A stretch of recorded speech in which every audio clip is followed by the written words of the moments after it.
Hi everyone, it's Mrs. Golnack here in my striped shirt to read you a book called A Bad Case of Stripes by David Shannon. And as I read today, I'd like for you to think about what happens in the beginning and the middle and the end and all the important details. Think about the problem and solution, because we always like to think back after we read a story and retell the story. So pay attention as I read. I hope you enjoy A Bad Case of the Stripes. Camilla Cream loved lima beans, but she never ate them. All of her friends hated lima beans, and she wanted to fit in.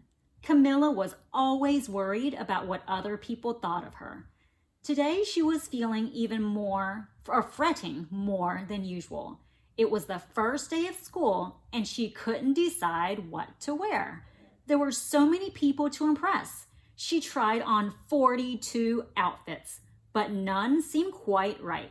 She put on a pretty red dress and looked in the mirror. Then she screamed. Her mother ran into the room and she screamed too. "Oh my heavens," she cried. "You're completely covered with stripes." This was certainly true. Camilla was striped from head to toe. She looked like a rainbow. Mrs. Cream felt Camilla's forehead. "Do you feel all right?" she asked. "I feel fine," Camilla answered. "But just look at me." "You get back in bed this instant," her mother ordered. "You're not going to school today." Camilla was relieved. She didn't want to miss the first day of school, but she was afraid of what the other kids would say, and she had no idea what to wear with those crazy stripes. That afternoon, Mr. Bumble came to examine Camilla. "Most extraordinary," he exclaimed. "I've never seen anything like it. Are you having any coughing, sneezing, runny nose, aches, pains, chills, hot flashes, dizziness, drowsiness, shortness of breath, or uncontrollable twitching?" "No," Camilla told him. "I feel fine." "Well then," Mr. Bumble said, turning to Mrs. Cream, "I don't see any reason why she shouldn't go to school tomorrow. Here's some ointment that should help clear up those stripes in a few days. If it doesn't, you know where to reach me." And off he went. The next day was a disaster. Everyone at school laughed at Camilla. They called her Camilla Crayon and Night of the Living Lollipop. She tried her best to act as if everything was normal, but when the class said the Pledge of Allegiance, her stripes turned red, white, and blue, and she broke out into stars. The other kids thought this was great. One yelled out, "Let's see some purple polka dots." Sure enough, Camilla turned all purple polka dotty. Someone else shouted, "Checkerboard," and a pattern of squares covered her skin. Soon everyone was calling out different shapes and colors, and poor Camilla was changing faster than you can change channels on a TV. That night, Mr. Harms, the school principal, called. "I'm sorry, Mrs. Cream," he said. "I'm going to have to ask you to keep Camilla home from school. She's just too much of a distraction, and I've been getting calls from the other parents. They're afraid those stripes may be contagious." Camilla was so embarrassed. She couldn't believe that 2 days ago, everyone liked her. Now, nobody wanted to be in the same room with her. Her father tried to make her feel better. "Is there anything I can get you, sweetheart?" he asked. "No, thank you," sighed Camilla. What she really wanted was a nice plate of lima beans, but she had been laughed at enough for the day. Well, yes, I see," Mr. Bumble mumbled when Mr. Cream phoned the next day. "I think I'd better bring in the specialist. We'll be right over." About an hour later, Mr. Bumble arrived with 4 people in long white coats. He introduced them to the Creams. "This is Mr. Grop, Dr. Sponge, Dr. Cricket, and Dr. Young." Then the specialist went to work on Camilla. They squeezed and jabbed and tapped and tested. It was just very uncomfortable. "Well, it's not the mumps," concluded Mr. Grop. "Or the measles," said Dr. Sponge. "Definitely not chicken pox." put in Mr. Cricket. Or sunburn, said Dr. Young. Try these, said the specialist. They each handed her a bottle filled with different colored pills. Take one of each before bed, said Dr. Grop. Then they filed out the front door, followed by Dr. Bumble. That night, Camilla took her medicine. It was awful. When she woke up the next morning, she did feel different. But when she got dressed, her clothes didn't fit right. She looked in the mirror, and there, staring back at her, was a giant multicolored pill with her face on it. Dr. Bumble rushed over as soon as Mrs. Cream called. But this time, instead of the specialist, he brought the experts. Dr. Gord and Mr. Mellon were the finest scientific minds in the land. Once again, Camilla was poked and prodded, looked at and listened to. The experts wrote down lots of numbers. Then they huddled together and they whispered. Dr. Gord finally spoke. It might be a virus, he announced with authority. Suddenly, fuzzy little virus balls appeared all over Camilla. Or possibly some form of bacteria, said Mr. Mellon. Out popped squiggly little bacteria tails.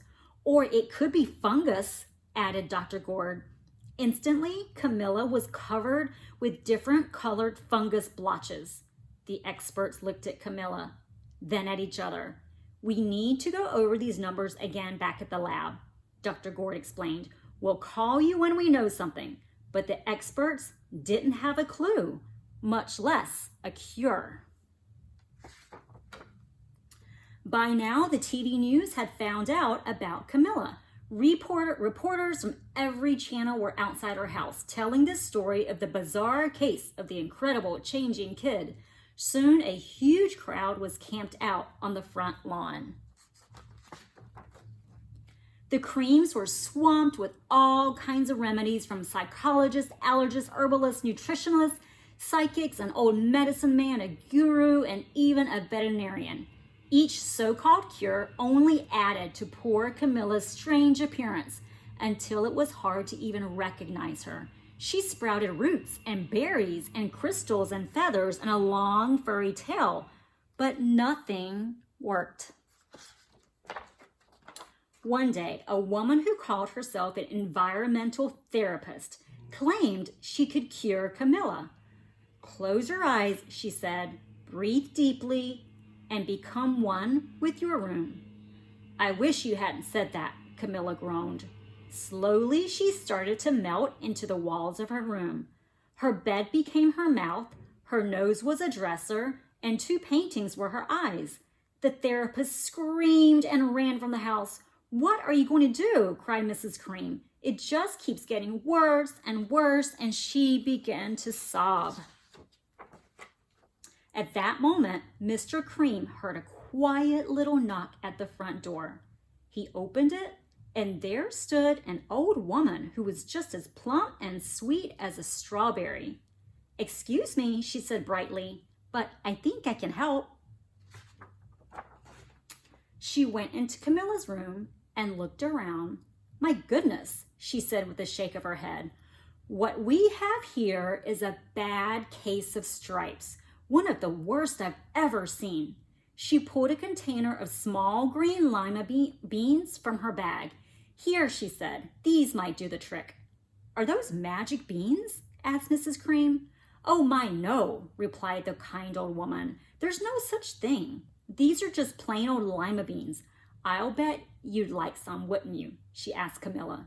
Camilla wanted a big, heaping plate full of lima beans more than just about anything. But she was still afraid to admit it. Yuck, she said. No one likes lima beans, especially me.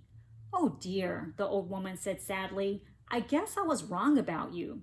She puts the beans back in her bag and started toward the door. Camilla watched the old woman walk away. Those beans would taste so good. And being laughed at for eating them was nothing compared to what she'd been going through. She finally couldn't stand it. Wait, she cried. The truth is, I really love lima beans. I thought so, the old woman said with a smile.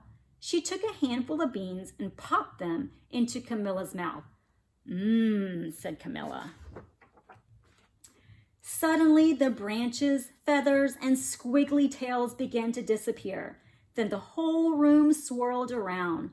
When it stopped, there stood Camilla, and everything was back to normal. "I'm cured," she shouted.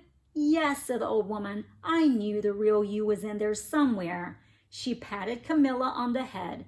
Then she went outside and vanished into the crowd. Okay, one more page.